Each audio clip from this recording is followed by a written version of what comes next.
el caso de la inmunidad es más claro incluso porque ustedes habían puesto en el pedido de confianza, digamos, la precisión de que se tenía que respetar la esencia, y la esencia era 2 puntos y era sumamente explícita. Así es. Y usted, de hecho, en su mensaje de 28 de julio,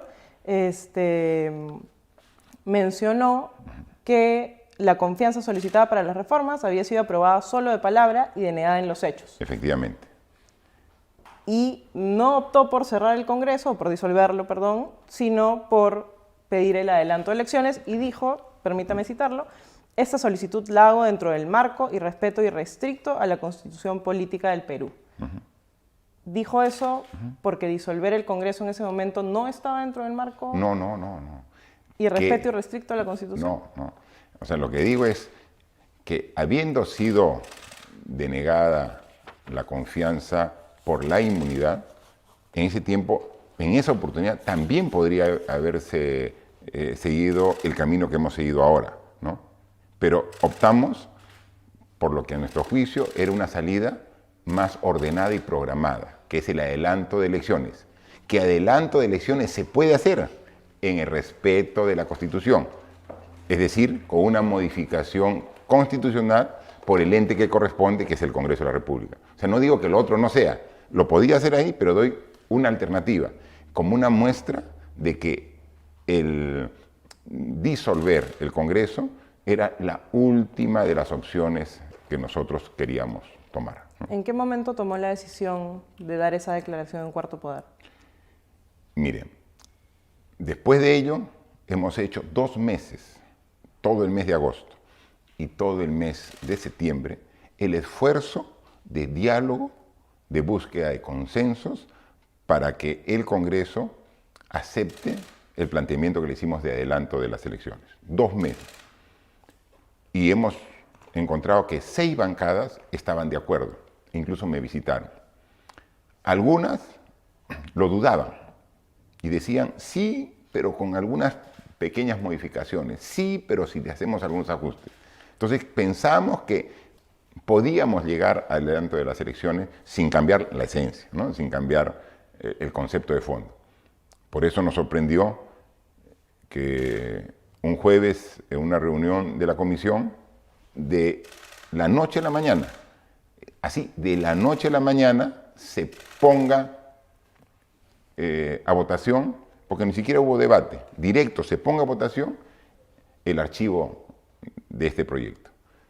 Y entonces dijimos, si esto ha sido un esfuerzo nuestro por precisamente evitar la disolución del Congreso, entonces en la próxima oportunidad que nosotros presentemos un planteamiento, ya nos han quitado todas las alternativas. O sea, no queda otra opción que la disolución del Congreso. Pero por un hecho que es sumamente significativo, o sea, no es una cuestión de confianza por un tema que sea superfluo o secundario, no, estamos hablando el guardián de la Constitución, ¿no? El Tribunal Constitucional, de ello se trata, de los miembros que integran el tribunal. Oye, lo menos que podemos pedir, no solamente como autoridades, como ciudadanos, es que sea a través de un proceso impecable. Eso no existe y eso es lo que planteamos.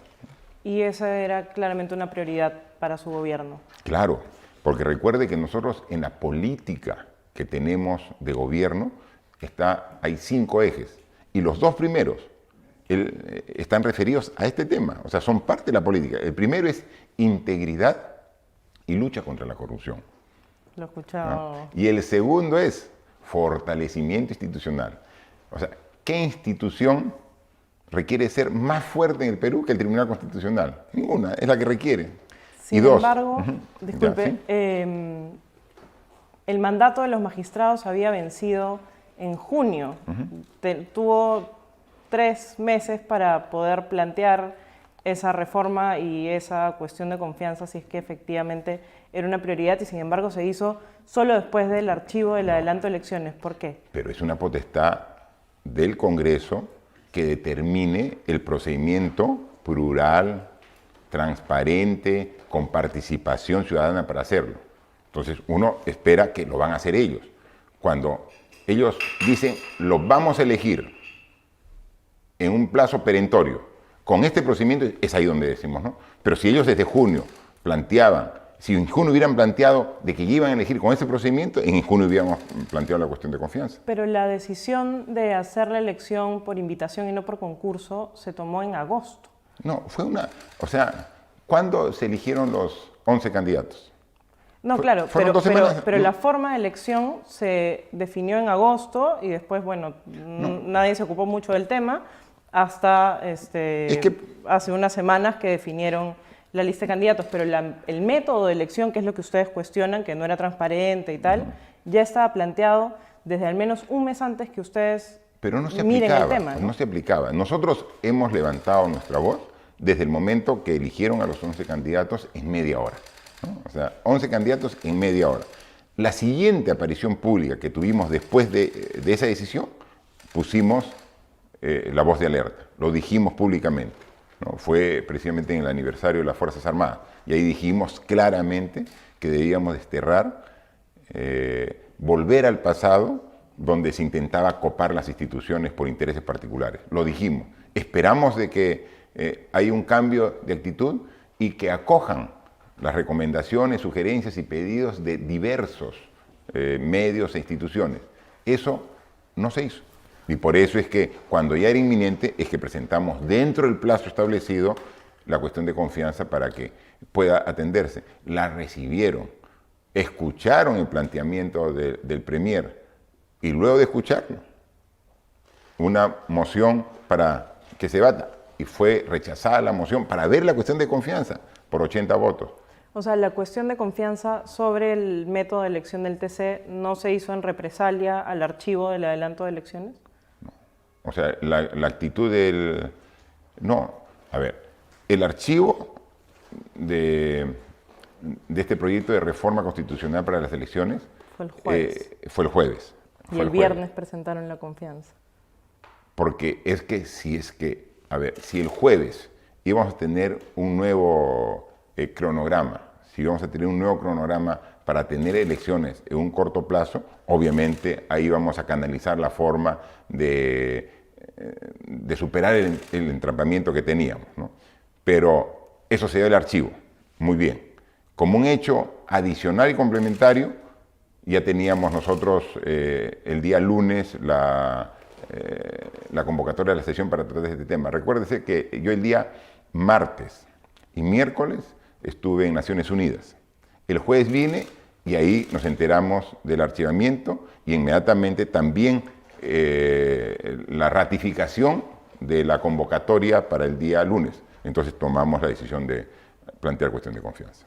Ha habido algunas dudas sobre la constitucionalidad de la medida. Yo sé que ustedes creen que está en el marco de la Constitución, pero hay algunas voces de constitucionalistas reputados, expresidentes del Tribunal Constitucional, que creen que no se puede hacer esta interpretación de la denegación fáctica de la confianza. La OEA también ha recomendado que el TC se pronuncie sobre el tema. ¿Usted cree que el Congreso debería presentar, o la Comisión Permanente debería presentar una demanda competencial para aclarar el panorama? No, lo que yo creo que debemos todos respetar la ley y la Constitución. Y creemos, en función de la información legal y la apreciación de muchos constitucionalistas, hemos visto catedráticos de reconocidas universidades que opinan sobre el tema, donde dicen que está completamente claro que el proceso es correcto, ¿no? O sea, no tenemos ningún problema. Ahora, también nosotros, como respetuosos que somos de todas las instituciones, respetamos la independencia de poderes, por un lado, y respetamos la competencia de todas las instituciones. Así que, si en algún momento hay una opinión de este o cualquier tema del Tribunal Constitucional, lo acogemos y lo respetamos, ¿no? Lo acogemos y lo respetamos. ¿No le preocupa que, digamos, este ha sido un momento histórico para el país? Como dices, la primera vez que un presidente usa la prerrogativa constitucional de disolver el Congreso. ¿No le preocupa que haya una sombra de duda cuando miremos, digamos, de acá a 20 años hacia atrás sobre esta medida? No, en absoluto. Porque van a ver esta acción correlacionada con las acciones subsecuentes, las siguientes, ¿no? Porque normalmente, cuando te genera estas dudas, cuando uno usa alguna institución o herramienta legal para beneficiarse, para alargar un periodo, para perpetuarse en el cargo, ¿qué es lo que ha ocurrido? Podemos ver el 92 o podemos ver ejemplos en otros países. Aquí hay una clara intención de mi gobierno y mía en mi condición de presidente de respetar escrupulosamente el plazo. Nosotros de ninguna manera vamos a estar un día más del 28 de julio del año 2021. ¿No? O sea, vamos a ver, o sea, y por eso cuando he estado precisamente en el extranjero y he tenido oportunidad de conversar con diversos mandatarios de otros países, me dicen que es un caso sui generis el de Perú, que pretende modificar la Constitución no para quedarse más tiempo, sino para quedarse menos tiempo, ¿no? Así que somos muy respetuosos de las normas, de lo que es mejor para el país, pero también somos muy respetuosos de la democracia. Y este tipo de hechos yo estoy seguro que la van a fortalecer. Usted, en esa entrevista del domingo en Cuarto Poder, y el entonces ministro de Justicia, Vicente Ceballos, en una entrevista al diario, mencionaron que el adelanto de elecciones no era un tema olvidado. Ahora sí, ya podemos decir que el adelanto de elecciones al 2020, de elecciones generales, no es una opción. Mire, veamos, en respeto de las leyes y la Constitución, nosotros hemos planteado el adelanto de elecciones, pero desde que le hemos planteado, se le hemos puesto en manos del Congreso, porque la única institución que puede modificar la Constitución es el Congreso de la República. Y para adelantar a las elecciones se necesita una modificación de la Constitución. En consecuencia, por eso es que el planteamiento fue para el Congreso, para que ellos implementen este adelanto de las elecciones. No lo quisieron hacer y archivaron el proyecto. Luego los actos siguientes fue presentación de confianza, denegatoria y disolución del Congreso. Ahora no hay Congreso. Hasta Congreso que se va a elegir el 26 de enero. Entonces, ahora en la práctica no hay forma de plantear un adelanto de elecciones. Porque ¿quién lo puede hacer? ¿Cómo se hace el adelanto de elecciones? Una modificación constitucional. ¿Quién modifica la Constitución? Solo y exclusivamente el Congreso de la República. Y el Congreso de la República recién se va a elegir el 26 de enero.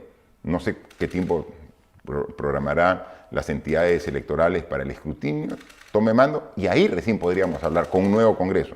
Pero ahora no hay forma, ni el Ejecutivo, ni la Comisión Permanente, nadie puede hacer un cambio de la Constitución.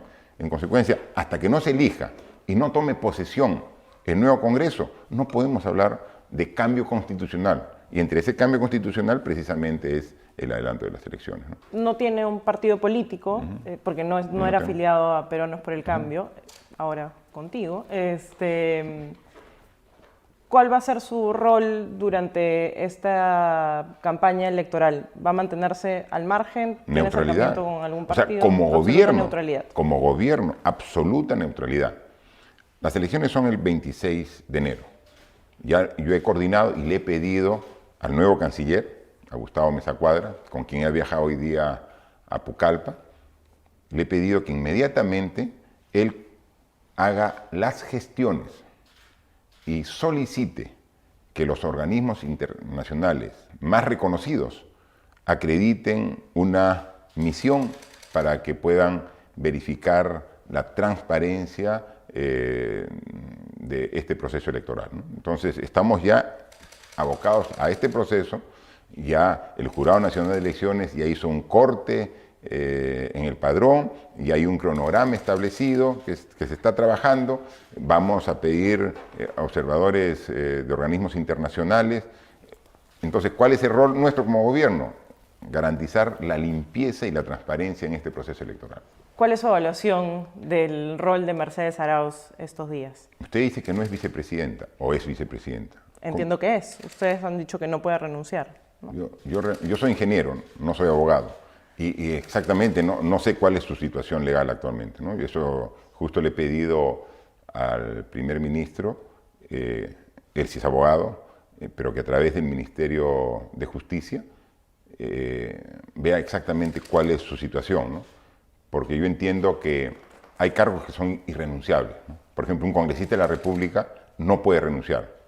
Ahora ya no hay Congreso porque se ha usado un mecanismo de disolución del Congreso, ¿no?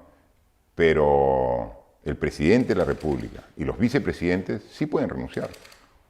Entonces, si la voluntad, ya como ciudadano, como un derecho del ciudadano, es renunciar al cargo, no creo que haya alguien que te lo pueda impedir. O sea, no conozco los detalles, pero yo no sé, y eso he pedido un informe, si ante la renuncia que ha presentado la vicepresidenta es efectiva, o sea, ya no hay vicepresidenta. O sea, eso creo que es un tema que todavía faltaría dilucidar en función de un análisis técnico un poco más profundo, ¿no? Y más allá del tema netamente jurídico, y yo tampoco soy abogada, ¿usted creería que sí debería poder renunciar si es que eso es lo que quiere? Yo creo que sí. O sea, yo creo que a nadie le pueden obligar a ejercer un cargo que no desea, ¿no? O sea, independientemente a quién se presenta, ¿no? Independientemente que lo dejo en mes partes, se lo doy a mi jefe, lo doy a una institución ajena, independientemente de a quién se presente la renuncia, yo creo que es un derecho de todo ciudadano de renunciar a un cargo que no desea ejercer, ¿no? Yo creo que es eso, o sea, por un principio lógico y racional. Jurídicamente, precisamente, hay que ver lo que corresponda, pero a mí me parece ello. Pero la pregunta sobre cuál es mi opinión respecto al accionar de la señora Mercedes Arauz, mire, yo como lo he dicho, siempre yo he tenido una relación personal cercana, de proximidad y de cercanía pues, con la señora Arauz, ¿no? Y yo creo que sí, yo mantengo esta estimación que tenga por ella, independientemente que obviamente discrepo de los actos políticos que ha tenido, políticos y legales, ¿no? Porque no se puede decir, he juramentado, pero era de mentiritas, ¿no? O sea, ¿no? Entonces... Pero eso dijo, más o menos. Por eso, o sea, no, es un acto político y es un acto jurídico. O sea, juramentar en una institución, ante personas que en ese momento ya no tenían error de congresistas porque ya se había hecho el anuncio y firmado el decreto de disolución del Congreso, igualito. Yo creo que es un acto político y es un acto jurídico el que ha tomado, ¿no? Que después, un poco mirando en perspectiva, se haya dicho, oye, eso no era lo correcto, no lo hice, o lo hice presionada, o me sorprendieron, y yo no estoy de acuerdo con todo ese accionar. Pero independientemente de eso, como persona, yo mantengo la estimación por la señora Arauz. El primer ministro Vicente Ceballos declaró que en el Consejo de Ministros, varias sesiones del Consejo de Ministros en el que se decidió la cuestión de confianza, hubo algunas voces que levantaron algunas observaciones, entre ellas y sobre todo el entonces primer ministro Salvador del Solar. ¿Cuáles fueron las observaciones de Del Solar a la propuesta? No, mire, como hemos conversado hace un momento, este es un proceso inédito. Normalmente cuando uno va a tomar una acción, revisa antecedentes, cómo se hizo antes, ¿no? O sea, siempre es antecedentes, lo que se llama jurisprudencia, ¿no? Es decir, hoy esto ya se ha hecho antes, a ver cómo se terminó. Aquí no hay nada escrito. O sea, sobre este proceso no hay nada escrito. O sea, estamos escribiendo un libro en blanco. O sea, respetando la Constitución, la ley, pero cuando estás escribiendo, dice, ¿y cómo se hace esto? Se tiene que ver quién se firma, quién firma el documento, quién lo procesa, dónde se presenta. O sea, todos esos detalles entran a un análisis, ¿no? Y entonces se dan diferentes opiniones al respecto, ¿no? Lo mismo respondió Vicente Ceballos las primeras 3 preguntas de Mávila Huertas. Yeah. Entonces le pregunto por eso directamente, ¿cuáles fueron las observaciones puntuales de Del Solar? Por ejemplo, ¿quién firma? Porque la decisión de la disolución del Congreso es una decisión presidencial. O sea, quien toma la decisión soy yo. O sea, yo tomo la decisión, ¿no? Y entonces digo, muy bien, ¿a través de qué? A través de un decreto. ¿Qué dice la norma? Que cuando yo firmo un decreto, tiene que ser refrendado por un ministro. Entonces, ¿quién refrenda? Entonces, sobre eso había la discusión. ¿Refrenda el Premier o refrenda el ministro de Justicia? Porque se necesita un refrendo. O sea, no es que ellos quien toma la decisión soy yo. Porque alguien ha dicho que también tenían que firmar todos los ministros. No, este no es un acuerdo de Consejo de Ministros. Esta es una decisión presidencial, ¿no? O sea, yo asumo la responsabilidad de este acto de disolución. Porque está todo el proceso al que hemos llegado y está plenamente justificado, legal y constitucionalmente.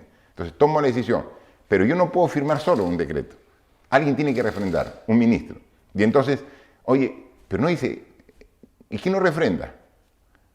El ministro del sector. Oye, pero esta es una disolución, o sea, puede ser cualquier ministro. Entonces, ahí es donde están los análisis. Cualquiera lo puede hacer. Tiene que ser el de justicia. Oye, esto tiene implicancias en todo. O sea, no tiene que ser, no es un tema jurídico, es un tema que altera todo el gobierno en su conjunto, todo el Estado peruano. Entonces, o tiene que ser el Premier, ya, muy bien. Y luego, se tiene que hacer, ¿y cuál? Porque tiene que cambiar el Premier, porque es un nuevo gabinete.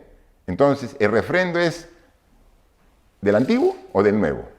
Entonces, todos esos son análisis, debates, todo eso es lo que hemos visto. No es que toditos pensamos igual, todo el mundo da su opinión, ¿no? Entonces, todo es la conversación que le hemos tenido ese mismo día lunes, cuando hemos estado aquí, después que el Premier Salvador del Solar, con todo su gabinete, y presentaron y sustentaron la cuestión de confianza en el Pleno, salieron, dieron unas declaraciones en pasos perdidos y de ahí se vinieron aquí a Palacio de Gobierno. Yo los esperé. Así como los acompañé hasta la salida de Palacio para que vayan, los esperé al regreso. Y de ahí hemos estado en una sesión continua hasta que di el mensaje disolviendo el Congreso. Y entonces ahí hemos estado debatiendo y analizando todo cómo implementar la medida, ¿no? Porque ya estaba la decisión tomada. Es una decisión ya que se tomó cuando... que la tomó usted. Así es. Y se la comunicó al Consejo de Ministros. O sea, la tomamos en conjunto, pero quien decide soy yo, ¿no? O sea, quien dice, porque finalmente, y así está en la Constitución, el presidente de la República, ¿no? Puede disolver y convocar elecciones. Exactamente hemos hecho. Entonces, esa decisión la tomamos estando todos, pero yo soy el que digo, ¿no? O sea, no va a decir un ministro, presidente, disuelva. No, quien tiene que ser es directamente el presidente. Y entonces ya muy bien. Eso se dio en dos hechos que se sucedieron, uno a continuación, cuando se pide cuestión previa para que antes de elegir al primer magistrado se vea la cuestión de confianza. Y con 80 votos dice no, rechazado. Entonces, ahí dijimos, oye, ya rechazaron la cuestión de confianza, pero veamos que se materialice a través ya de la elección del primer magistrado. Se esperó unos minutos más y se eligió, 80 y tantos votos, se eligió. Entonces, ahí era una ratificación de la denegatoria de confianza. ¿Algún ministro cuestionó la constitucionalidad de esta interpretación de la negación fáctica? Ninguno. Ninguno. Ahora, no es que hayamos dicho uno por uno, ¿estás de acuerdo? ¿Estás de acuerdo? ¿Estás de acuerdo? Simplemente... en esta reunión había planteamientos de cómo se le implementa, quién firma, si tiene que... es un decreto, pero tiene que ser supremo. La logística, digamos, es la implementación. Tiene 4 meses para hacer todo lo que había querido hacer antes y que no había podido porque decía que el Congreso no se lo permitía. Porque ahora puede legislar a través de decretos de urgencia, con ciertas limitaciones. ¿Qué va a hacer su gobierno en estos 4 meses? Vamos a continuar nuestro esfuerzo por tener resultados en beneficio de la población, pero como bien lo dice, no tanto es porque no tenemos Congreso, ¿no? O sea, no es que, porque tampoco vamos a hacer uso y abuso de decretos de urgencia. O sea, nosotros vamos a hacer estrictamente lo que sea necesario en estos 4 meses, pero vamos a estar enfocados 100% en la gestión ejecutiva para mostrar una mayor cantidad de resultados que si estuviéramos también distraídos precisamente en el entrampamiento político. Así que... ¿Pero tiene algunas ideas puntuales sobre qué cosa le gustaría hacer? Mire, si bien no hay la obligación de una presentación del primer ministro en el Congreso para dar su plan de trabajo, igual yo le he pedido que prepare y seguramente en unas 2 o 3 semanas va a haber un planteamiento de en qué se va a fortalecer el accionar del Ejecutivo para tener mejores resultados en beneficio de la población, ¿no? O sea, no hay ningún tema puntual que estaba siendo bloqueado por el Congreso que ahora ya pueden sacar, sino van a elaborar un plan. Es en general el entrampamiento, es en general en todas las acciones, ¿no? Pero yo le aseguro que vamos a hacer un programa de acciones que lo vamos a dar a conocer en todos los campos para que se note el impacto en beneficio de toda la población. La informalidad es uno de los grandes problemas del país. Usted ha vuelto a nombrar a Edmer Trujillo como ministro de Transportes y Comunicaciones. El ministro Trujillo salió de la cartera la última vez después de que se ocurrió un incendio en un terminal en Fiori y se reveló que había dado más de 100 licencias a terminales en el país. Él luego dio declaraciones al diario diciendo que bueno, había muchas cosas que hacer en el ministerio, que básicamente no se podían dar abasto para todo. ¿Por qué lo vuelve a poner en la cartera? Él en el tiempo que estuvo hizo una planificación y un orden de todos los proyectos de infraestructura que tiene el Ministerio de Transportes. Coordinó estrechamente con todos los gobernadores regionales, son los que más han reconocido su regreso a ese cargo, porque articulaba perfectamente, porque el desarrollo de las carreteras, los puertos, los aeropuertos, la red dorsal de fibra óptica, beneficia a todas las regiones. Y hay un trabajo muy coordinado y estrecho entre gobiernos regionales, municipios y el Ministerio de Transporte. Y ahí tenía programas muy intensos de trabajo que se llevaban a cabo. Tiene razón, eso no solamente tiene que ver el Ministerio de Transportes, también tiene que ver el tema legal, formal, reglamentario, que eso lo asumió autocríticamente, que no le había dado la misma importancia al tema. Hay lecciones aprendidas. O sea, con esa exigencia es que él retoma el cargo para continuar con todo lo que estaba haciendo de coordinación, pero también poner todo el esfuerzo de trabajar en estos temas que usted ha relevado, ¿no? Ya para terminar, presidente, usted se había pronunciado en contra de que se le devuelva la plata, el dinero de Chacya a Odebrecht, los 524 millones, principalmente porque bueno, es una empresa que ha causado mucho daño al país y porque le íbamos a devolver una plata que nos correspondía por ser parte de la reparación civil. La Procuraduría parece haber cambiado de opinión y ahora está alineada con la Fiscalía en que hay que devolverle el dinero de Chacya a Odebrecht. ¿Qué opina de eso? Somos respetuosos de la independencia de poderes. Respetamos lo que diga. Pero también tenemos derecho a opinar. Es lo que hemos siempre manifestado. Y damos nuestra opinión con el mejor ánimo de que los acuerdos, si en algún momento pueden perfeccionarse, que se lo hagan. No lo hemos dicho, lo que finalmente determine el Ministerio Público y que luego convalide el Poder Judicial, obviamente tenemos que respetarlo. Pero no les tiene que gustar. Pero no nos tiene que gustar, ¿no? No tenemos que coincidir necesariamente. Lo mismo ocurre de los otros poderes del Estado, ¿no? Yo más de una vez he escuchado alguna recomendación, si no crítica, del Poder Judicial al Ejecutivo. Dice que falta trabajar a favor de algún proyecto o necesita más presupuesto y nos dicen y nos llaman la atención. Pero finalmente cada quien tiene su competencia. Y el Poder Legislativo, ¿no? O sea, defendiendo las competencias de cada quien, critica permanentemente. O sea, no necesariamente tenemos que coincidir y pensar igual, pero cada quien tiene su responsabilidad.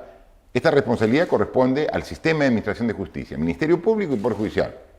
Pero sin embargo, lo que finalmente determinan, porque ellos son los que van a asumir la responsabilidad, nosotros lo aceptamos, pero decimos, y lo repetimos, ¿no sería bueno esperar liquidar los demás proyectos antes de volver por un proyecto? Es que en cada proyecto puede haber saldo deudor o saldo acreedor, en cada proyecto. Entonces, ¿qué pasa si cuando, en este caso de la hidroeléctrica de Chaclla, el saldo es a favor de Odebrecht? Muy bien. Y se ha liquidado, no sé, pues, la interoceánica, el gasoducto, el proyecto Chaimochic. ¿Y qué pasa si en nosotros el saldo es deudor, que debe Odebrecht? Y cuando tú dices, ya, págame lo que es, no, ya no tengo. Ya le devolví la plata del otro proyecto. Entonces, si ese es el acuerdo, perfecto. O sea, nosotros no decimos que ese dinero entre a una cuenta del Estado. No, que quede a un fideicomiso, por ejemplo, hasta que se liquiden los demás proyectos. Y si el saldo sigue siendo favorable, se devuelve. Pero, ¿y si el saldo de otros proyectos es desfavorable a Odebrecht?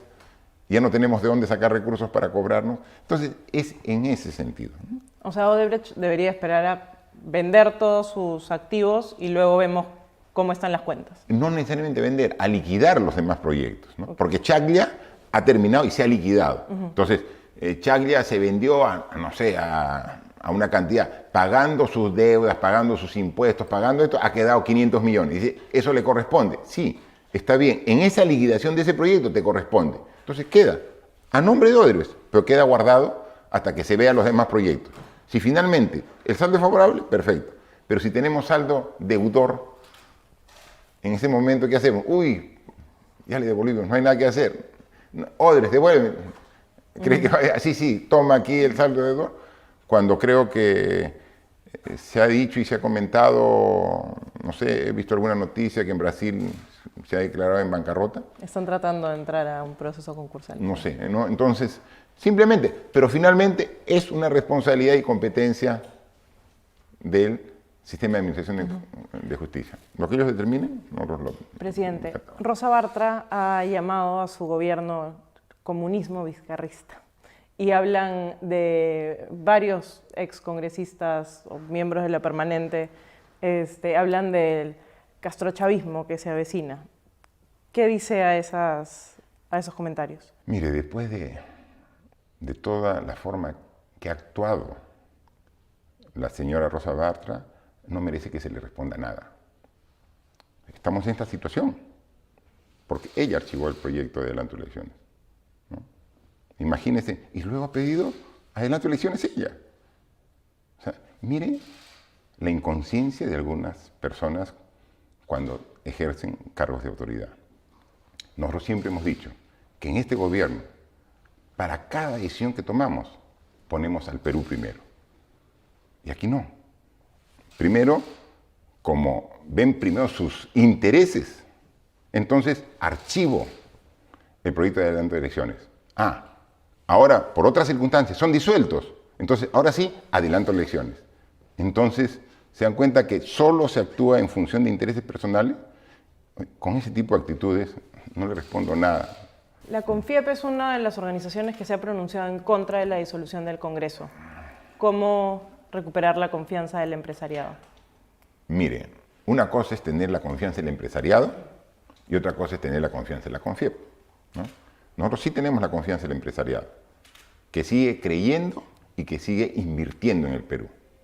Ahora, yo no recuerdo en el año y medio del gobierno algún comunicado de la CONFIEP a favor del gobierno, ¿no? Así que siempre ha sido contrario la CONFIEP al gobierno, pero el empresariado, y no solamente estoy hablando de las grandes empresas, las pymes sí confían en el gobierno, sí respaldan el gobierno, y a ellas nos estamos refiriendo y a todas para darnos las condiciones para que sigan invirtiendo en el Perú. Presidente, ¿usted tiene intenciones de volver a postular a la presidencia en el 2026? 2026, está tan lejos que... Pero lo pensaría. Hablemos de aquí al 21 primero. Y obviamente al 21 no voy a postular. Por eso no le pregunto. ¿Pero le gustaría volver a ser presidente? Mire, primero tengo que terminar esta gestión. O sea, En otras ahora circunstancias, quiero compartido, con todo mi bancadas. esfuerzo, mi concentración, mi dedicación, que esté abocado hasta el año 2021, ¿no? Después le prometo otra entrevista y hablamos del futuro. En el 2025. Sí. Listo, presidente. Muchas gracias. No, gracias a usted más bien.